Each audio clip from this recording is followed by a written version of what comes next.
Today, I am answering your burning questions. Hey everyone, it's Cathy Zielske. Welcome back to my channel and my studio. A few weeks back, I asked in the community tab here on YouTube to submit questions for this video, and today I will be answering. So without further ado, let us commence the Q&A. That video is coming up next. I wore my hair down for the whole thing. It's crazy. First things first, coffee.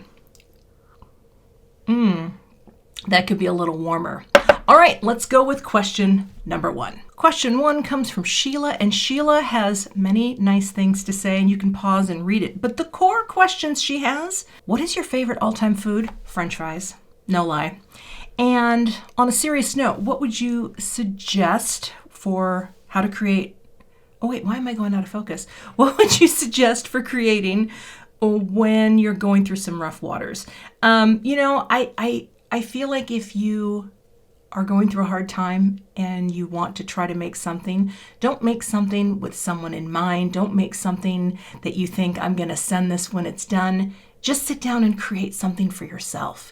And even if it's just the process of sitting in your crafty corner or wherever it is you create, just the fact that you're doing something with your hands can really help make a mind-body connection that might give you, a little bit of respite in times that are stressful.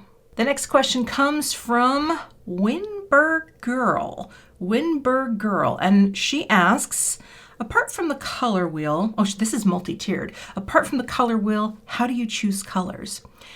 One of the things I do is I gravitate towards my favorite colors. Maybe they, at any given time, are pinks or blues or greens. And oftentimes I will just pick a couple other colors on the color wheel that sit next to it. So that is called analogous colors, and those colors typically work together beautifully. You can blend them into each other, and if you notice, if you've watched my channel, I do that in probably 80% of my videos. So I pick a color that I like, one on one side, one on the other side, and there's my palette. Question two, where do you get your design inspiration? That's a good question. A lot of times it does just come from the products themselves. I don't keep sketchbooks and I don't have ideas that are just swimming in my brain.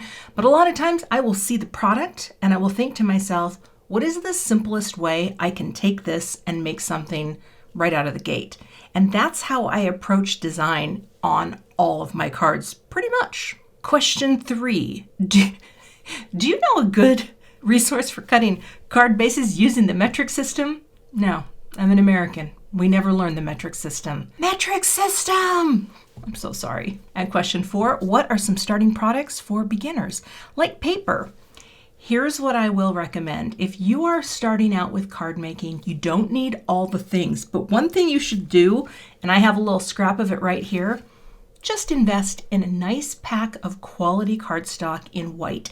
I will tell you the reason why, and it is because everything looks better on a better quality cardstock.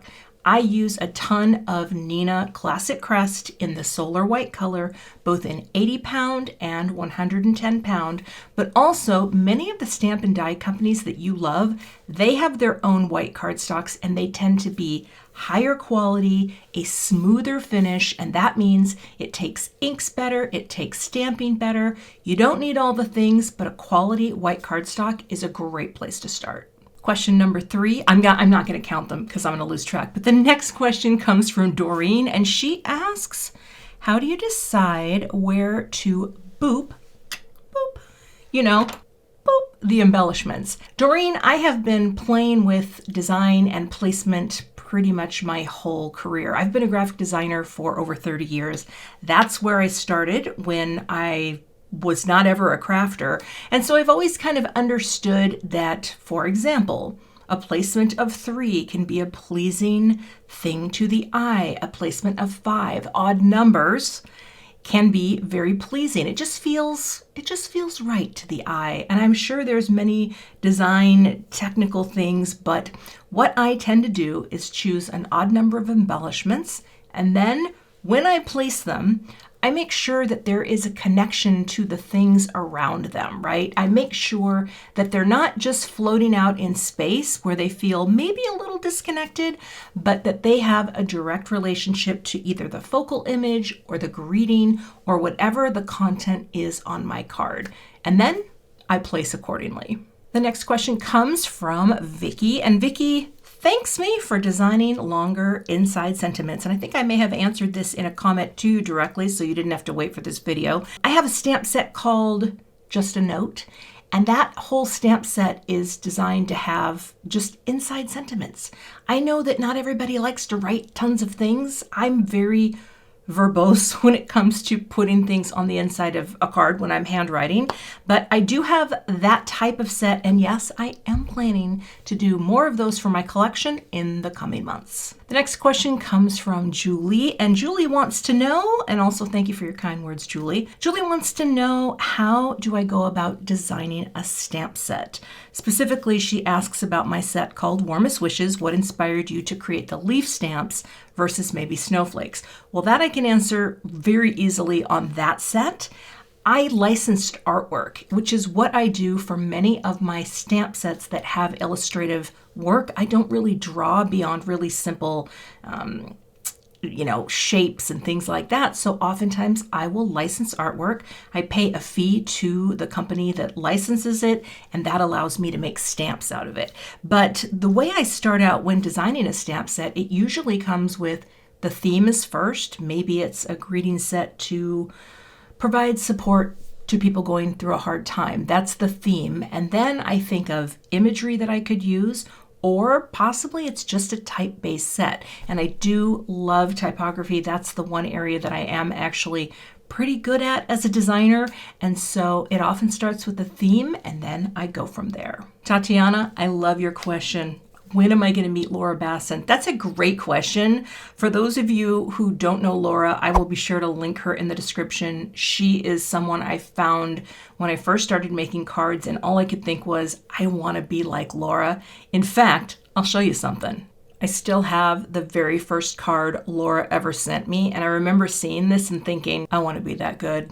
Anyway, Laura and her family have moved to the same state that I live in, and we're making plans. I mean, not official plans. We're both introverts. It'll happen. Oh, wait, craft together? Oh, I don't know if we're that organized. We might just meet. Although Laura and I could do a live. That would be fun. Laura, what do you say? Deb has a great question about white space. She says, yesterday I made two of the same card, one 5x7 and the other cropped to A2 size. The A2 looked much better. But I don't know why, other than the white space that I talk about, what are the guidelines? When is it good? When is it bad? White space is a topic that I love. And the thing that white space is, or open space as it's called, is just a place on your card where nothing else is. And all it does is it invites a little visual rest into your design, okay? The only time white space can feel awkward or bad, it's when it is in an area that's trapped. So let's say you have a tree stamp, and then you have a couple little critters, but they're forming a weird circle, and then there's this open area. It's hard to illustrate. But when you have white space that's kind of locked in, that looks like it's landlocked, that can look a little less attractive on a design. So I talk about trapped white space, and that is what trapped white space is. Otherwise, just let that white space go off the edges of your design, right? You have something in the middle, and then everything around it is open. That's glowing open white space, and it provides, again, that little bit of visual rest. It invites someone into the viewing experience of your card, and generally, that's a good thing. Deb, wait, this is another question from Deb. Did I already answer this? No, it's not you. I get really confused by this, but here's my answer. Try that Altenew brand. It's really good. The next question comes from Cassidy, and it's a longer question, but the gist of it is, how do you get your ideas out? Because you have so many, inspired by another crafter or crafting supply, you forget them, your brain's working. If you feel overwhelmed by ideas and inspiration, get a notebook. I know for some people, just like a little, 3-ring notebook. jot them down while you get them. Jot them down while you have them. And then you have them written down so that when you want to sit down and craft and create, you can just, start paging through and find something that inspires you so that you don't feel like you have to keep it all in your brain at once. I think that can be really helpful. I'm not a notebook keeper because I just don't sketch anything and I never save any ideas. I just wait until I sit down to create and hope that the ideas are there. But a notebook, not a bad idea. Nicole has a great question close to my heart, and it is, what are the most important things to know, learn, or use to do graphic design? I don't necessarily plan to be a pro, but I always end up being in the circle. Oh my gosh, you're the person that they say, hey, she's crafty and she seems to make stuff. Can you do this for us? I tell you what, I'm that person in our family circle, which is fine. It's fine. It's what I've done for my career. But I think some of the most important things just to keep in mind are balance, unity, and space. And I'm going to link some of my design chats for crafty people. They're older videos.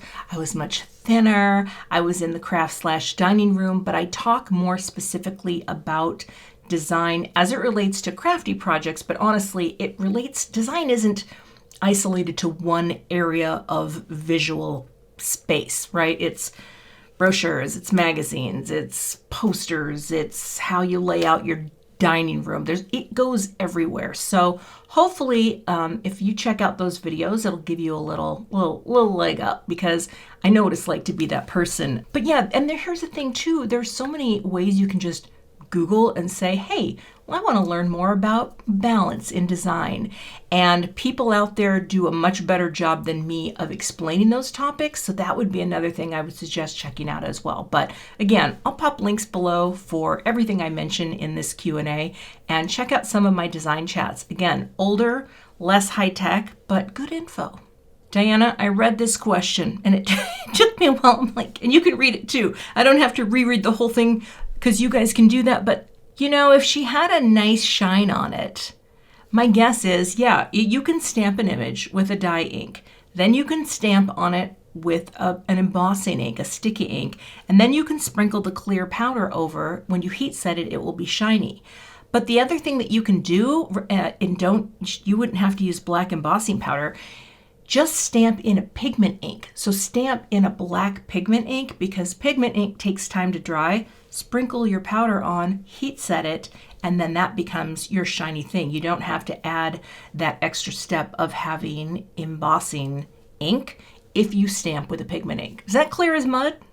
I think it is. That's pretty good. Hey, Allison, great question. So when you get new stamps, they have been created, if they are photopolymer, which most of us are using today, and the process, the way they wash out the chemicals and do all the things that they do, it leaves a residue on the surface of the part that stamps. So in order to get crisper images out of the gate, you have to kind of rub off that coating or prime your stamps.